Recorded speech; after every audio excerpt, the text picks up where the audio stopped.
talk so much, Ty, about all the things that have to do with kids and pediatricians. I think it's really important to understand, that adults are being put into this pot of mandatory too, with Healthy People 2020 and with the use of electronic medical records. Okay. I mean, electronic health records came into vogue in around 2010 when when all doctors were told you're going to have to start using these electronic medical records in order to get billed. So we need to have you install these in your office. Well, the problem is how expensive they were. You had to buy a module from the government. If you bought a Medicaid module, it was $43,000 per physician in the practice. Well, if there were 4 people in the practice, it's 43,000 times 4.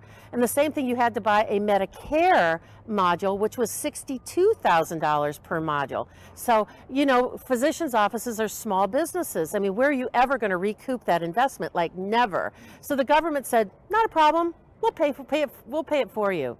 And in exchange for that, you just have to give us all the data.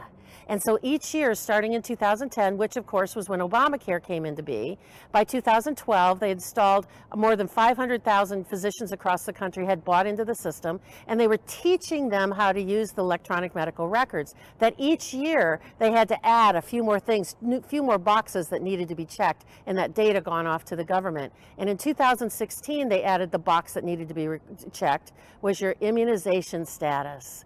And that goes into what's called the immunization information system, or the local, regional, and district vaccine registry. And your information goes into this registry to always be there. And the intention of these registries are to be cradle to grave tracking of your vaccination status. The National Adult Vaccine Plan was released in February of 2015. And at the same time, they introduced an implementation plan. And some of the things that have been burbling around in the background that haven't come to the forefront yet in terms of implementation are, if you're not fully vaccinated, will you be able to travel? Will you be able to renew your driver's license? Will you be able to go to a public place like a football game or a basketball game? Will you be able to go to a grocery store unless you can show that you are fully vaccinated?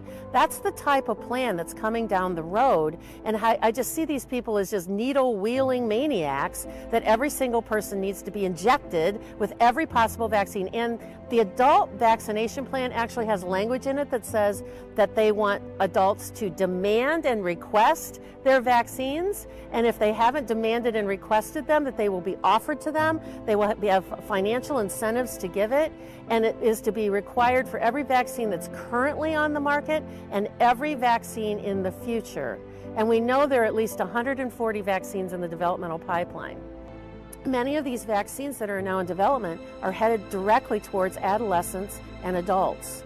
And the adult vaccination plan is a 5-year escalated, ramped up system to get people on board by 2020 for the implementation of the Healthy People 2020 guidelines that have become goals. They want to have 90% of the population vaccinated with flu shots, DPT shots, MMR, and all of these were set up initially to be guidelines, but they have become goals. And the goals now, one of the steps in the goals is to take away your right to refuse. So what Healthy People 2020 is supposed to do is it's supposed to get everybody vaccinated and get everybody on board and get all the funding for adults and adolescents.